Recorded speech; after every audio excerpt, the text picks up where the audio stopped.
जय श्री महाकाल। हिंदू देवी देवताओं के वाहनों के बारे में आपने अवश्य सुना होगा। हर देवी देवता का अपना एक वाहन है। जैसे शिव शंकर का वाहन नंदी है, भगवान विष्णु का गरुड़, श्री गणेश का मूषक तो माँ दुर्गा का शेर।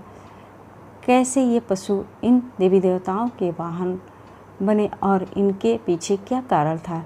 इन प्रश्नों के उत्तर में जो कहानी छुपी हुई है वो बड़ी ही रोचक है। ये तो अवश्य है कि हर पशु वाहन की अपनी एक पृथक महत्व है। शक्ति स्वरूपा माँ दुर्गा का वाहन शेर है, यह संपूर्ण जगत जानता है। उन्हें माँ शेरावाली भी कहा जाता है। आज हम आपको यह बताने जा रहे हैं कि कैसे शेर माँ दुर्गा का वाहन बना। इसके पीछे दो कथाएं प्रचलित हैं। माँ दुर्गा आदि शक्ति देवी पार्वती का ही प्रतिस्वरूप है। देवी पार्वती हिमालय राज्य की पुत्री थी। बचपन में ही उन्हें भगवान शिव को अपना पति चुन लिया था, अतः वह सदा उनकी भक्ति और आराधना में लीन रहती थी। विवाह योग्य होने पर भोले शंकर को पति के रूप में पाने की कामना में वह एक ऊंचे पर्वत पर जाकर तप करने लगी। वहाँ उन्होंने कई वर्षों तक तप किया।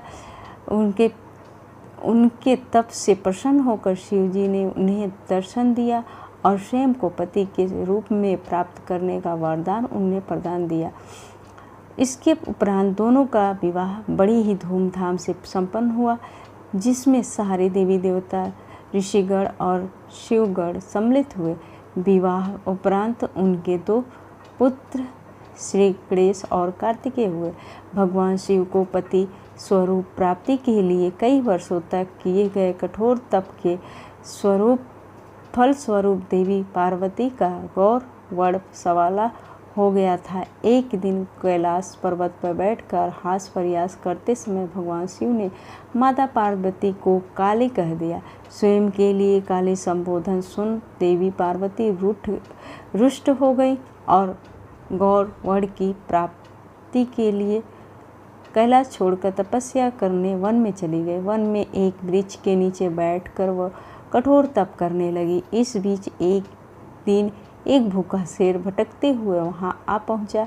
देवी पार्वती को देख उनका भक्षण करना अपनी क्षुधा शांत करने की मनसा से वह उनके समीप पहुंचा, किंतु देवी पार्वती के तप का तेज इतना था कि वह शेर उनका भक्षण न कर सका और वहीं बैठकर उनकी तपस्या समाप्ति की प्रतीक्षा करने लगा। माता पार्वती को तप करते हुए कई वर्षों बीत गए। इतने वर्षों तक वह शेर वहीं उनके समीप बैठा रहा, एक क्षण को भी वहां अपने स्थान से नहीं हिला।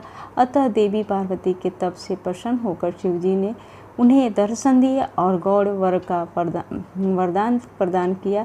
वरदान प्राप्ति उपरांत शिव जी के निर्देशानुसार देवी पार्वती गंगा के तट पर पहुंची। गंगा में स्नान उपरांत उनके भीतर का काला स्वरूप देवी के रूप में बाहर निकल गई और उन्हें गौर वड़ का प्राप्त हुआ। तब से उन्हें माँ गौरी भी कहा जाता है। उनके काले स्वरूप को देवी कौशिकी कहा जाता है। जब माता पार्वती स्नान कर बाहर आए तो अपने तप स्थल पर एक शेर को बैठा हुआ पाया। बाद में उन्हें ज्ञात हुआ कि उनका भक्षण करने आए शेर ने उन्हें अपना ग्रास नहीं बनाया और इतने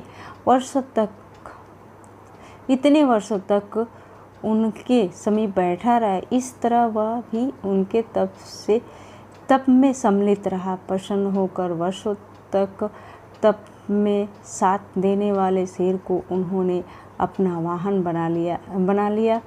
तब से ही माँ दुर्गा का वाहन शेर है और उन्हें माँ शेरावाली भी कहा जाता है। सेकेंड कथा।